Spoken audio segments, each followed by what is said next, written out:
हरे कृष्णा। स्वागत है आप सभी का कृष्ण पुस्तक के आज के सत्र में। तो पिछले सत्र में हम 22वें अध्याय पर चर्चा किए थे और आज क्रम है 23वें अध्याय का।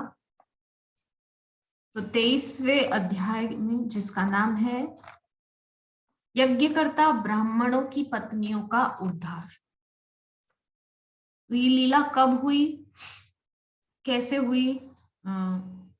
यज्ञकर्ता ब्राह्मण और उनकी पत्नियों का किस प्रकार से जो है कृष्ण ब्राह्मण पत्नियों का उद्धार किए, क्या वो लीला थी, कैसे उन पर भगवान ने कृपा की, ये सब इस अध्याय में विस्तार से वर्णन है। तो एक बार भगवान, हम चर्चा किए थे पिछले सत्र में कि भगवान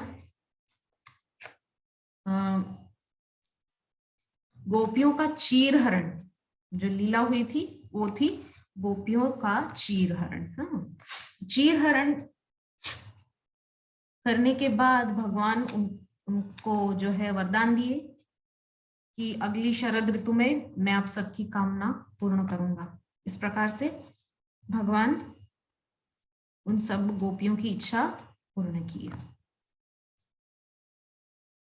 तत्पश्चात भगवान अपने गोप ग्वाल जो सखा हैं, ग्वाल बाल सखा, उनके साथ ही यमुना तट पर जो है वृंदावन के जंगलों में वहां बैठकर गौओं को देखते रहे, उनका ध्यान रखते रहे। गौएं जल पी रही थी। इस प्रकार से जो है वो पूरा दिन कृष्ण व्यतीत किए। प्रातः काल बीत गया था और ग्वाले अत्यधिक भूखे थे।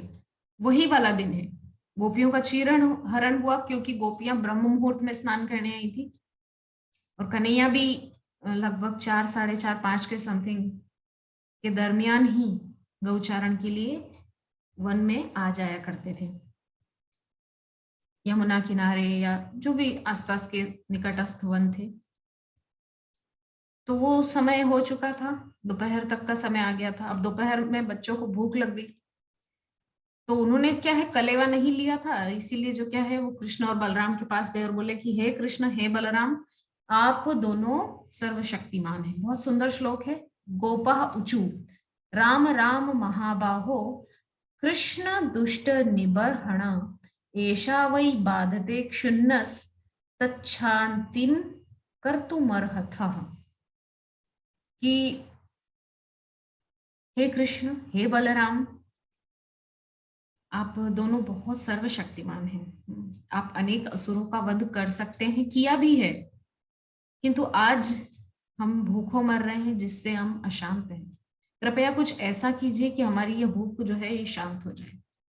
तो आज जो है भूख ग्वाल बालों को लग रही है, जिसके लिए वो कृष्ण और बलराम से जो है प्रार्थना कर रहे हैं। तो ऐसी प्रार्थना जब कृष्ण ने सुनी, कृष्ण ने कहा कि एक काम करो, यही निकट के जो जंगल हैं वहां पर कुछ यज्ञकर्ता ब्राह्मण रहते हैं और वो अपनी पत्नियों के साथ रहते हैं।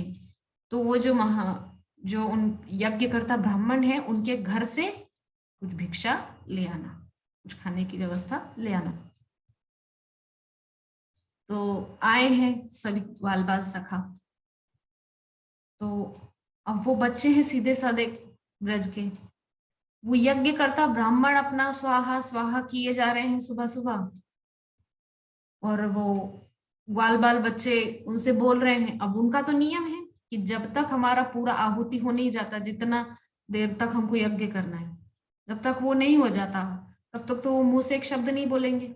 और ये बच्चे बेचारे चिल्लाए जा रहे हैं कि हे ब्राह्मण देवता, हमको बहुत भूख लगी है, हमारे लिए कुछ खाने की व्यवस्था कीजिए। हमारे कृष्ण और बलराम नंद राय के दोनों बेटा भूख से बहुत कष्ट पा रहे हैं, आप हम सबके लिए कुछ खाने के लिए दीजिए। लेकिन वो तो ब्राह्मण देवता यज्ञ कर रहे हैं, उनको तो कुछ शुद्ध नहीं है बच्चे क्या कर रहे हैं क्या कह रहे हैं। वो अपना आंखें बंद कर करके स्वाहा स्वाहा किए जा रहे हैं बस। तब आए दोबारा लौटकर कृष्ण के पास। कृष्ण ने कहा कुछ लाए? बोले हाँ लाए ना, अंगार लाए। बोले भैया उन्होंने तो हमारी बात ही नहीं सुनी, हम चिल्लाते रह गए, हमारी तरफ देखा तक नहीं। बोले मैंने तुमसे क्या कहा था? बोले क्या कहा था? मैंने कहा था वो जो ब्राह्मण है उनके घर से लेके आना। घर का मतलब पुरुष नहीं होता है, घर का मतलब गृहिणी से होता है, घर गृहिणी से बनता है। हम्म। सिर्फ पुरुष रहने से वो मकान होता है, घर गृहिणी के होने से होता है। और मैंने तुमसे कहा था कि घर से भिक्षा लेके आना, मतलब उन ब्राह्मणों की पत्नियों से भिक्षा लेके आना। ठीक है। और तुम वहां उनके सामने जाकर चिल्लाते रहे। अब दोबारा जाओ और जो ब्राह्मणों की पत्नियां हैं, जो माताएं हैं, उन माताओं से जाकर के कहना कि कृष्ण और बलराम आए हैं, उन दोनों को बहुत भूख लगी है। ठीक है, तो हमारे लिए कुछ खाने के लिए दीजिए। बच्चे फिर से आए हैं, सीधे साधे बच्चे हैं। अब आकर के जो है ब्राह्मण पत्नियों से वो प्रार्थना कर रहे हैं कि हे माँ, हे माता, कृष्ण और बलराम गौचारण करते हुए बहुत दूर तक यहाँ जंगलों में आ गए हैं। अब जो खाने की वस्तु हम लाए थे वो तो हम सुबह खा चुके, अब हमको पुनः भूख लगाई है दोपहर में, तो आप कृष्ण और बलराम भी हैं, उनके लिए भी कुछ खाने के लिए दीजिए। जैसे ही उन ब्राह्मण पत्नियों ने सुना कि क्या कृष्ण और बलराम आए हैं, कृष्ण और बलराम का नाम सुन के तो उनका रोम रोम रोमांचित हो गया। और बड़े सुंदर व्यंजन थालियों में सजा सजा के जो जो कुछ उन्होंने बनाया था, जितना कुछ घर में था, खीर पूड़ी मिठाई पकवान पकौड़ी सब्जियां फल, सब कुछ पूरे थाल में सजा करके, दो दो तीन तीन थाल सजा करके लेके चली हैं। जितनी ब्राह्मण पत्नियां थी सभी सब आई हैं। और कृष्ण बलराम को देखा है जब उन्होंने स्वयं प्रसाद लेकर आई हैं भगवान के लिए खाद्य सामग्री। तो अब कृष्ण और बलराम को अपने हाथों से खिलाती हैं। तो जब कृष्ण और बलराम उनके हाथों से प्रसाद पा रहे होते हैं तो उनके मन में कुछ कुछ चिंता आने लगती है कि हम यहाँ अपने पतियों को बताए बिना, उनकी आज्ञा लिए बिना यहाँ आ तो गई, क्या हम वापस लौट पाएंगे अपने घर, या हमारे पति हमको स्वीकार नहीं करेंगे। तो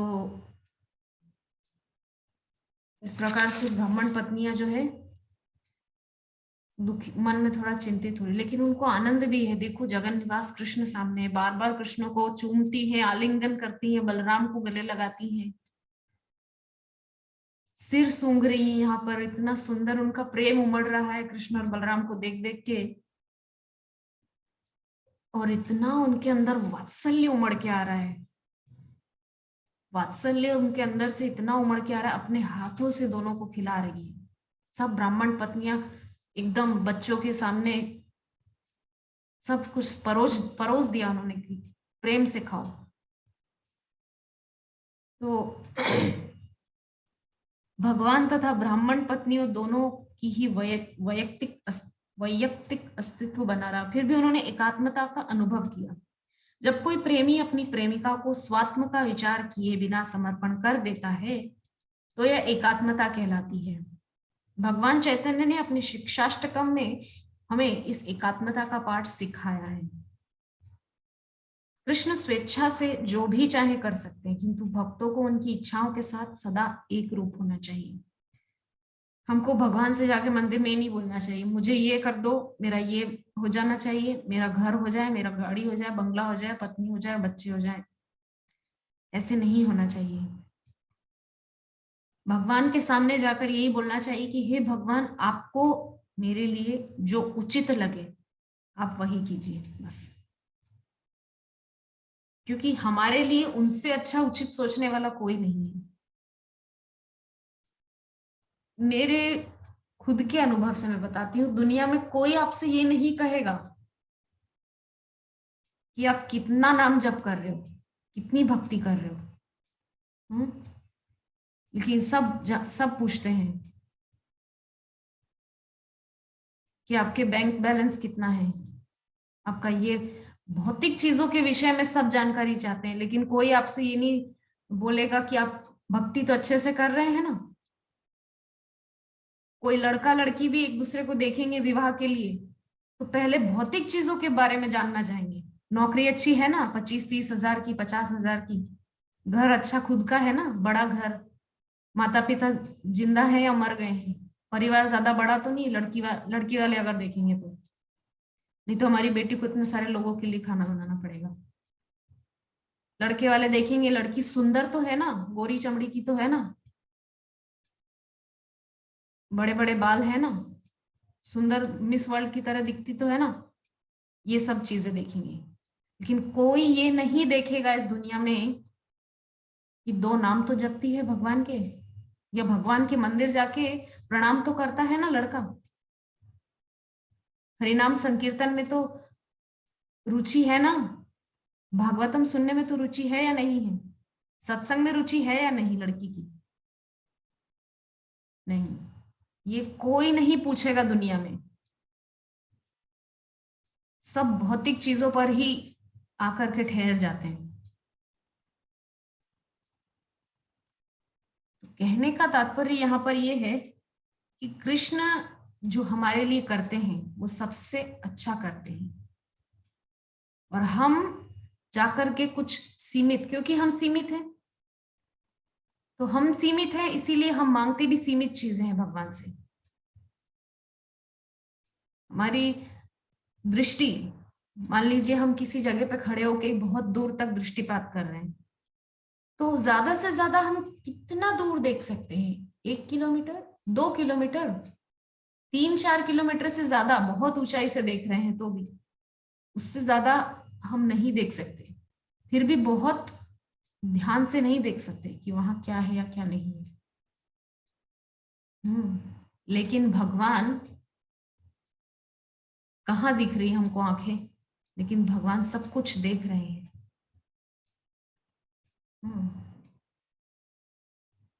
हमारी इंद्रियों की अपूर्णता इसी से स्पष्ट साबित होती है कि हम, ये शरीर कितना अपूर्ण है, इंद्रियां कितनी अपूर्ण है।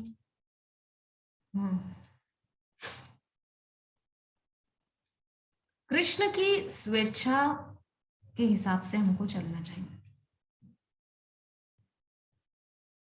कृष्ण हमारे लिए जो उचित है वही करते हैं। हमारे लिए भक्ति मार्ग में आगे बढ़ना उचित है तो वो हमको भक्ति मार्ग की सुलभता प्रदान करते हैं। और जब भगवान को लगता है कि ये अभी मुझसे विमुख रह करके भौतिक सुख भोगना चाहता है, तो कुछ क्षणों के लिए भगवान भौतिक सुख देते हैं, लेकिन पुनः उस जीव को भी जब अनुभव हो जाता है कि नहीं, ये तो सब भौतिक सुख है, लेकिन जंजीर तो जंजीर ही होती है, चाहे सोने की हो, चाहे लोहे की हो, चाहे हीरों से जड़ी हुई हो। जंजीर तो जंजीर ही है, भौतिक सुख तो भौतिक सुख जंजीर ही है। इसीलिए यहाँ पर जो बात समझाई जा रही है कि भक्तों को उनकी इच्छाओं के साथ सदा एक रूप होना चाहिए। मैंने जैसे कि उदाहरण दिया कि भगवान के सामने जाकर ये दे दो, वो दे दो, वो दे दो, दे दो, दे दो, सब समय नहीं करना चाहिए। भिखारियों की तरह। कई कई भक्तों ने तो इस पर बहुत सुंदर सुंदर लेख लिखे, कविताएं लिखी, शायरियां लिखी कि मांगने से तो हम आपके सामने भिखारी बन जाएंगे, फिर हम आपके प्यार करने वाले, आपके प्रेमी कहाँ से रह जाएंगे? फिर मांगने से तो हम भिखारी बन जाएंगे। हमको तो आपका प्रेमी बनना है। हाँ, आपके दर दर का भिखारी नहीं बनना है हमको। प्रेमी को इंसान अपने निकट रखता है और भिखारी को भीख देके जाओ जाओ जाओ, ये लो 1 रुपया, जाओ। है कि नहीं? भिखारी को भीख देके हम अपने घर में थोड़ी बिठा लेते कि आजा भैया बैठ जा, अब तू घर में ही रही हो। भीख दे करके उसको तो रवाना कर दे, चलता करते हैं, जाओ भाई जाओ। लेकिन जो प्रेमी है वो तो घर में रहता है, साथ में रहता है। हम्म ये अंतर है प्रेमी और भिखारी में। इसीलिए कोशिश कीजिए भगवान के सामने भिखारी नहीं, उनका प्रेमी बनने की चेष्टा कीजिए। मैं जो बात कह रही थी वो ये है कि भगवान की इच्छा के साथ हमको चलना चाहिए। जैसा भगवान हमारे को चलाना चाहे, हमारे लिए जो उचित समझे वही वो करें, वो ही हमारे लिए अच्छा होगा। दुनिया वाले लाख बोले अरे ठीक से खाओ वरना बहुत बीमार रहोगे, ये वो, कोई नहीं कहेगा कि अच्छे से जप करो वरना मुक्ति नहीं मिलेगी, फिर आना पड़ेगा। केवल गुरु ही कह सकता है ये चीज, क्योंकि गुरु जो है एक रूप में कृष्ण का ही स्वरूप है। आज जब मैं चैतन्य चरितामृत का अध्ययन कर रही थी सुबह, तो उसमें कई कई जगह इसका वर्णन आया है कि जो गुरु है सूक्ष्म रूप से कृष्ण का ही अंश है, कृष्ण का ही अवतार है। कृष्ण ही गुरु रूप में सख्ती से समझाने के लिए आते हैं, क्योंकि मीठी मीठी बातों से कोई समझने वाला नहीं है, इसलिए सख्ती से गुरु गुरु कड़ाई से जो पालन करवाएंगे नियमों का, तो उसको सुन करके उसको समझ के लोग जागरूक होंगे और अपने लक्ष्य भगवत धाम की ओर लौटेंगे। इसीलिए गुरु जो है वो कृष्ण का ही अंश, कृष्ण का ही स्वरूप है। तो कृष्ण ने उनका स्वागत इन शब्दों में किया कि हे ब्राह्मण पत्नियों, आप सभी अत्यंत भाग्यशालिनी हैं।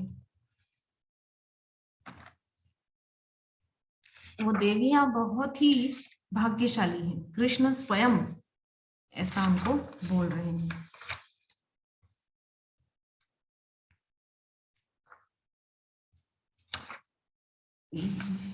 तो दो पाप कर रहे हैं।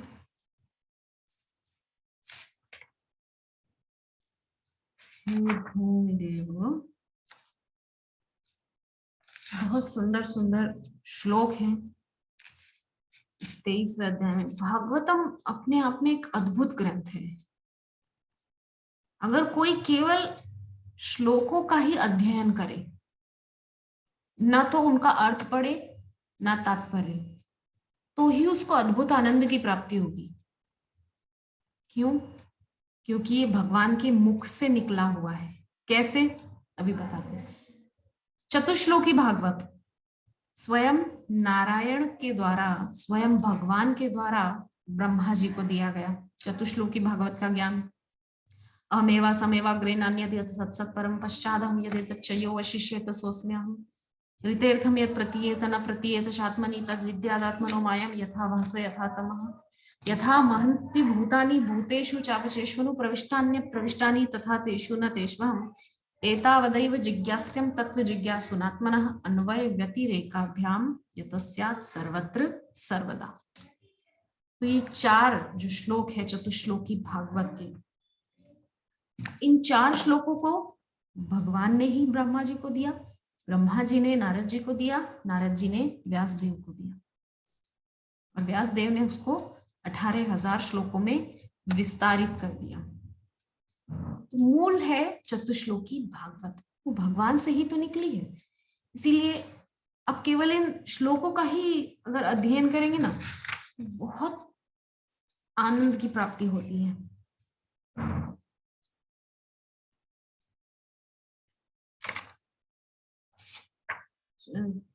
शुरुआत में ही होगा ये श्लोक, मुझे तो याद नहीं।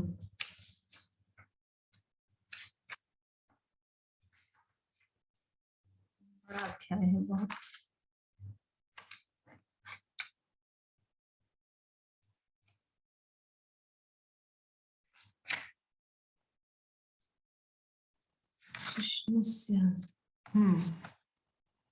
ये जो श्लोक है, जो शुरुआत में मुझे इसका उच्चारण करना चाहिए था, जब जो ग्वाल बाल सखा हैं जब वो ब्राह्मणों के पास जाते हैं, भगवान ने बोला था कि घरों उनके घर से भिक्षा लेके आना, लेकिन वो ब्राह्मणों के पास जाते हैं। वहां वो जाकर के ब्राह्मणों से क्या बोलते हैं कि हे भूमि देवाः शृणुत कृष्णस्यादेश कारिणः प्राप्तान् जानीत भद्रं वो गोपान्नो रामचोदितान्। हे भूमि देवाः मतलब हे यज्ञकर्ता ब्राह्मणों, शृणत सुनिए, कृष्णस्य आदेश कारिण, हम कृष्ण का आदेश पा करके आपके सामने आए हैं। हे भद्र, कृपा करके हमें कुछ खाद्य सामग्री प्रदान कीजिए। इस प्रकार से उन ग्वाल बालों ने बोला था। तत्पश्चात उनसे भिक्षा कुछ नहीं मिला था, तब पुनः भगवान ने उनको ब्राह्मण पत्नियों के पास भेजा था। ब्राह्मण पत्नियों के पास भगवान ने जब उनको भेजा तो वे बहुत सारी कुछ सामग्री लेकर के उनके सामने उपस्थित हुई। और जब वो आई हैं बहुत ही सुंदर श्लोक, ये इतना अद्भुत श्लोक है जो बहुत प्रिय है ये श्लोक। जब आई हैं वो ब्राह्मण पत्नियां भोजन के थाल बड़े बड़े लेकर के, जब वो आई हैं तो उन्होंने क्या देखा है? श्यामम हिरण्य परिधिम बनमाल्य बरह धातु प्रवाल नटवेश मनुव्रतांशे विन्यस्त हस्त वितरेण अधुनान मब्जम कर्णोत्पलाल कपोल मुखाब्जहासम। ये सुंदर स्वरूप कृष्ण और बलराम का जब उन ब्राह्मण पत्नियों ने देखा है तो वो खड़ी की खड़ी रह गई, वो बड़े बड़े थाल लेकर के, चित्र लिखी सी हो गई, जड़ हो गई मानो। क्या देखा है? श्यामम हिरण्य परिधिम बनमाल्य बरह, श्याम जिनकी कांति है ऐसे श्री कृष्ण, हिरण्य परिधिम, और जिन्होंने स्वर्ण जैसा चमकता हुआ सुंदर रेशमी पीतांबर पहना हुआ है, बनमाल्य बरहा, लंबे लंबे घुटनों से भी लंबे लंबे बनमाल पहने हुए। बनमाल मतलब जो घुटनों से भी लंबा होता है उसको बनमाल बोलते हैं। धातु प्रवाल नटवेश मनुव्रतान से, कामदेव भी लज्जित हो जाए, इतना अद्भुत सौंदर्य है कृष्ण और बलराम का। विन्यस्त हस्तमितरेण धुनान मब्जम, अद्भुत उनका मुखारबिंद है। कर्णोत्पलालक कपोल मुखाब्जहासम, सुंदर कानों में कुंडल, कपोल, कपोल पे अलकावलियां जो है जैसे श्रृंगार कर रही हो उनके मुखारविंद का। मुखाब्जहासम, सुंदर मुस्कान है दोनों भैयाओं के मुख पर। इस प्रकार से जो है वो कृष्ण और बलराम की छवि को निहार रही है।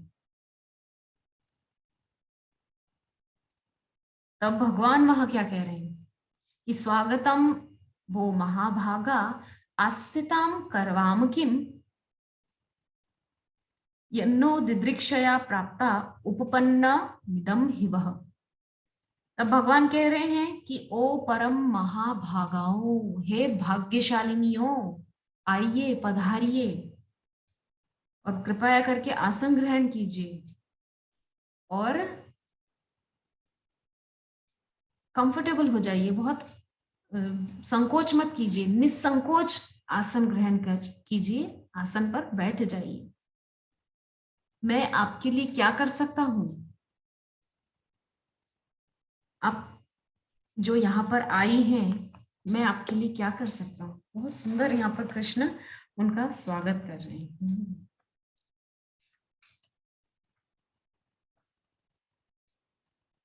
आप सभी भाग्यशाली नहीं है, भगवान उनको महाभागा बोल रहे हैं। जब आगे गोपी गीत का वर्णन आएगा 29, 30, 31 या 32वें अध्याय में, शायद 31वां अध्याय है, अब ये 23वां अध्याय है। तो 31वें अध्याय में जब गोपियां आएंगी भगवान के पास वेणुनाथ सुन के रास के लिए, तो वहां भी कृष्ण बोलते हैं स्वागतम वो महाभाग प्रियम किम करवाणी व। आप सारे बंधनों तथा परिवार, पिता, भाई और पति के व्यवधानों की उपेक्षा करके मेरे दर्शन के लिए यहाँ आई हैं, यह उचित नहीं है। यही बात गोपियों से भी कही थी, यही बात ब्राह्मण पत्नियों से भी कह रहे हैं। जो ऐसा करता है वह अपने हित को वास्तव में जानता है, क्योंकि किसी मंतव्य या बंधन के बिना मेरी दिव्य प्रेमा भक्ति करना वास्तव में जीवों के लिए कल्याणकारी है। इस प्रकार जो है कृष्ण उनसे संवाद कर रहे हैं, बहुत सुंदर कृष्ण उनसे चर्चा कर रहे हैं। श्लोकों का पाठ करने में मुझे बहुत आनंद आता है। तत्पश्चात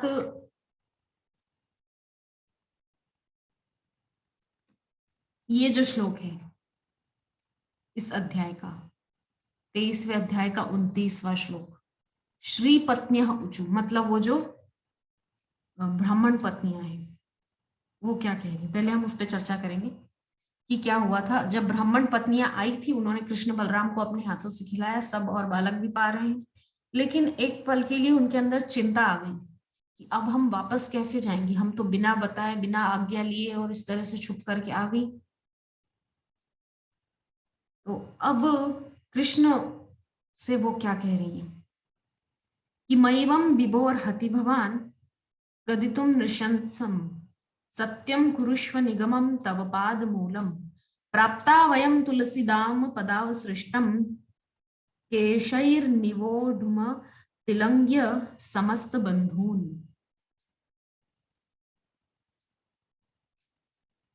ऐसा ही इसी तरह की शुरुआत एक श्लोक है, गोपियां भी आगे कहेंगी। जब कृष्ण उनसे लौट जाने के लिए कहेंगे कि यहाँ मत रुको, जंगल में क्या काम है आप लोगों का, देखना था सब देख लिया जाओ, उसी प्रकार यहाँ वो भी कह रही है।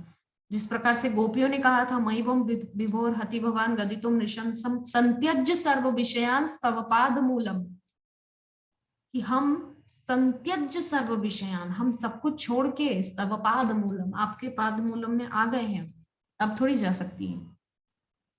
उसी प्रकार गोपियां ब्राह्मण पत्नियां भी कह रही हैं कि मयिवम विभोर हति भवान गदितुम नृशंसम सत्यम कुरुष्व निगमम तव पाद मूलम। थोड़ा सा श्लोक में अंतर है। भागवतम में कई सारे श्लोक एक जैसे मिलते जुलते हैं। जैसे एक श्लोक है तुलयाम लवेनापि न स्वर्गम न पुनर्भवम न पुनर्भवम न स्वर्गम न पुनर्भवम। सत्संग के ऊपर है वो श्लोक, अभी मुझे पूर्ण याद नहीं आ रहा है। तुलयाम लवेनापि न स्वर्गम न पुनर्भवम, मतलब एक लव मात्र का सत्संग भी आपको मिलता है, तो अगर तुला में उसको तोलने जाएंगे, ना स्वर्ग ना अपुनर्भव, अपुनर्भव बोलते हैं वैकुंठ को, जाकर वापस आना नहीं पड़ता है। पुनर्भव मतलब वापस से इस भव में, अपुनर्भव मतलब वापस से भव में आना नहीं पड़ता है। तो श्लोक इस समय मुझे स्मरण नहीं आ रहा है। तो ऐसे वो उसी तरीके का श्लोक 3-4 जगह है। रुद्र गीत में भी भोलेनाथ ने उस श्लोक का उच्चारण किया, लेकिन थोड़ा सा उसका वहां पर शब्दों का हेरफेर है। तो शब्दों के हेरफेर के साथ भागवतम में एक जैसे दिखने वाले कई सारे श्लोक हैं। तो इस प्रकार से ब्राह्मण पत्नियां भगवान से कह रही हैं, तो भगवान ने उनको जो है वहां पर क्या कहा है। श्री भगवान उवाच पतयो नाभ्यसूयेरन पितृ भ्रातृ सुतादयः लोकाश्च वो मयोपेता देवा अप्यनु मन्वते। क्योंकि ब्राह्मण पत्नियां चिंतित हो रही हैं कि अब हम वापस कैसे जाएंगी, हम तो सब कुछ छोड़ के ऐसे आ गई, हमने किसी को कुछ बताया नहीं, घर में किसी को कुछ कहा नहीं, पतियों से आज्ञा ली नहीं, और कृष्ण बलराम के लिए भोजन लेकर के बस चल पड़ी हम तो बिना सोचे समझे, अब हमको वो लोग स्वीकार नहीं करेंगे। कृष्ण से इस प्रकार से वो अपनी चिंता बताने लगी। तो कृष्ण उनको आश्वस्त कर रहे हैं, क्या कह रहे हैं कि पतियो नाभ्य सुयेरन, आपके पतियों के अंदर सूय भाव नहीं आएगा। सूया, सूया मतलब ईर्ष्या, ईर्ष्या का भाव नहीं आएगा आपके पतियों में। आप निश्चिंत होकर जाइए। आपके प्रति वो द्वेष नहीं रखेंगे। यहाँ प्रभुपाद ने भी उसको बहुत सुंदर तरीके से समझाया है। तो आप निश्चिंत होकर के जाइए। आपके पति, भाई, बंधु, सास, ससुर, परिवार, बच्चे, पड़ोसी, नगर, कोई आपको कुछ नहीं कहेगा, क्योंकि जो मेरे से जुड़ जाता है उसकी मान मर्यादा का ख्याल मैं स्वयं रखता हूँ। भगवान भगवत गीता में भी कह रहे हैं, अनन्यांश चिंतयन्तो माम ये जनाः पर्युपासते तेषां नित्याभियुक्तानां योगक्षेमं वहाम्यहम्। तो अब आप मेरी शरण में आ गई हैं, आपको चिंता करने की आवश्यकता नहीं है। आप जाइए अपने घर, निश्चिंत होकर जाइए। आपके पति आपसे द्वेष नहीं, उल्टा आपके प्रति बहुत सम्मान व्यक्त करेंगे। मैं कह रहा हूं, जाइए। और वैसा ही हुआ भी। जब वो ब्राह्मण पत्नियां अपने घर लौटी हैं तो उनके पति उनसे क्षमा याचना कर रहे थे कि देवियों, आपने सच में जो यज्ञ हवन किया है, आज आपने कृष्ण बलराम के उदर में जो क्षुधा थी उसको आपने शांत किया। हम तो यूं ही अग्नि को बस स्वाहा स्वाहा करते रहते थे, लेकिन आपने तो सचमुच भगवान को तृप्त किया है। हम यज्ञ में, कुंड में स्वाहा स्वाहा करके भगवान को तृप्त नहीं कर पाए, लेकिन आपने तो अपने हाथों से उनको बना करके भोग पवा दिया। आपने उनको सच में तृप्त किया है। हमसे भी बड़ी महान ऋषि आप हैं, आपने उनको संतुष्ट किया है। हमारी पूजा पद्धति यज्ञ हवन से वो संतुष्ट नहीं है, आपने उनको संतुष्ट कर लिया एक ही बार में। इस प्रकार से उनके पति उनके प्रति बहुत प्रसन्न हो गए और इस प्रकार से वो सभी भक्ति में लीन हो गए। तो ये इस प्रकार से जो ब्राह्मण पत्नियों का उद्धार भगवान किए। तो इस प्रकार नित्य प्रसन्न रहने वाले भगवान श्री गोविंद एक सामान्य मनुष्य के रूप में प्रकट होकर सामान्य व्यक्तियों को कृष्ण चेतना की ओर आकृष्ट करने के लिए अपनी दिव्य लीलाएं प्रकट करते रहे। उन्होंने अपने शब्दों तथा सौंदर्य की ओर समस्त गौओं, ग्वालों तथा वृंदावन की बालाओं को आकृष्ट किया और सबने मिलकर भगवान की लीलाओं को आनंद लूटा। कृष्ण के पास से अपनी पत्नियों के वापस लौट आने पर यज्ञ में संलग्न ब्राह्मण भगवान को भोजन देने से इनकार करने के पाप कर्म के लिए पश्चाताप करने लगी। देखिए यहाँ पर भी श्रील प्रभुपाद बोल रहे हैं, ब्राह्मणों को पश्चाताप हुआ, ग्लानि हो रही कि देखो हम तो कुछ नहीं कर पाए और ये कहाँ पहुंच गए, इनका तो स्तर बहुत ऊंचा है। तो उनको मन में क्षोभ हो रहा है, ग्लानि, पश्चाताप। तो स्त्रियां सामान्यतया सरल हृदय होने के कारण शीघ्र ही कृष्ण भावनामृत ग्रहण कर लेती हैं और जब उनमें कृष्ण के प्रति प्रेम उत्पन्न हो जाता है तो उन्हें उस माया के चंगुल से मुक्ति प्राप्त हो जाती है। देखिए यहाँ पर प्रभुपाद बहुत स्पष्ट रूप से बता रहे हैं, कृष्ण भावनामृत या भक्ति मार्ग में आ जाने पर स्त्रियां जो वो बहुत आसानी से उस भक्ति मार्ग को आत्मसात कर पाती हैं, जिससे तथाकथित बुद्धिमान तथा विद्वान पुरुष भी कठिनाई से छूट पाते हैं मोह माया के चंगुल से। तो वैदिक आदेशानुसार स्त्रियों को न तो उपनयन संस्कार द्वारा दीक्षा ग्रहण करने, न गुरु के आश्रम में ब्रह्मचारिणी के रूप में रहने की अनुमति है, न ही उन्हें आनुशासनिक विधि विधाओं का अनुसरण करने दिया जाता है, और न वे दर्शन या आत्म साक्षात्कार के विषय में चर्चा करने में पटु होती है। प्रकृति से वे अत्यंत शुद्ध नहीं होती, तो न वे शुभ कार्यों के प्रति आसक्त रहती। अतः यह कितनी विचित्र बात है कि उन्होंने योगेश्वर कृष्ण के प्रति दिव्य प्रेम उत्पन्न कर लिया है। उन्होंने कृष्ण के प्रति दृढ़ श्रद्धा तथा भक्ति में हम सबको पछाड़ दिया है। वो ब्राह्मण लोग अभी भी मन में ग्लानि हो रही है, उनको क्षोभ हो रहा है, तो इस प्रकार के वचन वो कह रहे हैं। तो यदि कोई कृष्ण की आत्मनिर्भरता को इसलिए अस्वीकार करता है कि वे जीवन यापन के लिए गौवे चराते थे, अथवा कोई इस पर संदेह करे कि वे सचमुच भूखे थे और उन्हें भोजन की आवश्यकता के न होने पर संदेह व्यक्त करे, तो उसे यह जान लेना चाहिए कि लक्ष्मी जी निरंतर उनकी सेवा में लगी रहती है। इस तरह लक्ष्मी जी अपनी चंचलता की बुरी बान छोड़ सकती हैं। ब्रह्म संहिता जैसे वैदिक शास्त्रों में कहा गया है कि कृष्ण के धाम में न केवल लक्ष्मी जी अपितु कई सहस्र देवियां आदर सहित उनकी संभ्रम सेव्यमानम, संभ्रम मतलब बिल्कुल आदर सहित उनकी सेवा में तत्पर खड़ी रहती हैं कि हमें कोई सेवा मिले। तो अतः यह सोचना केवल भ्रम है, कोरा भ्रम है कि कृष्ण ने ब्राह्मणों से भोजन की भिक्षा मांगी।